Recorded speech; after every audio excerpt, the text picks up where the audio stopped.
Yes, thank you. Thanks so much, Minister. Thanks for your extraordinary hard work over the during these last few weeks and months, and really appreciate all your efforts to support small businesses across Canada, especially your work to support women entrepreneurs. So thank you. I'm going to just follow on the line that Mr. Cumming was mentioning. We are having a lot of small businesses thinking about how they're going to be reopening. They know that they're going to have reduced capacity in the foreseeable future. One of the things we're noticing is that there is a real big difference between the digital capabilities of businesses. And I wonder whether you're starting to think about how we might be able to support small businesses in this area moving forward. Thank you so much for that question. And the answer is yes, of course. And in fact, I'm drawing from some really good examples of what is happening already during this time.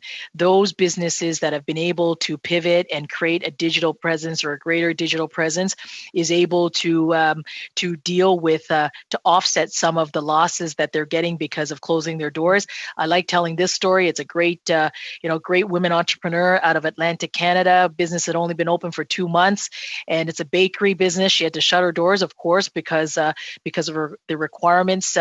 But here's what she did.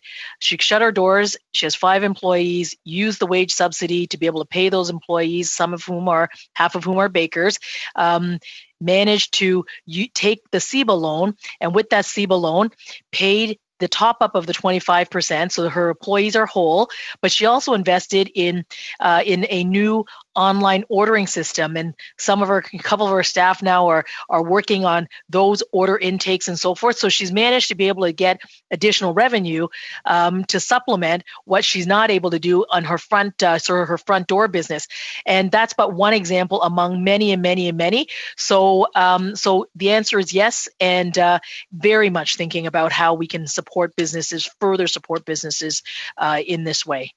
Thank you. That's a good positive note to close on. But I do have, if I could put it this way, Madam Minister, a burr under my saddle on one issue, and you mentioned it in the beginning, and that's the CEBA, Canada Emergency Business Account, and the fact that people who use a personal checking account rather than a business account don't qualify. The executive branch has to find a way to deal with that. I mean, these people with a personal checking account, they may have did it because it was cheaper for them in the beginning and they started that way and maintained it. So they do have a bank account. It's just not the more expensive business account. They probably have T4s. Most of them do. I know one who puts out $87,000 in T4s. So they can show the T4s, they can show their CRA account, and they can provide the income tax documents.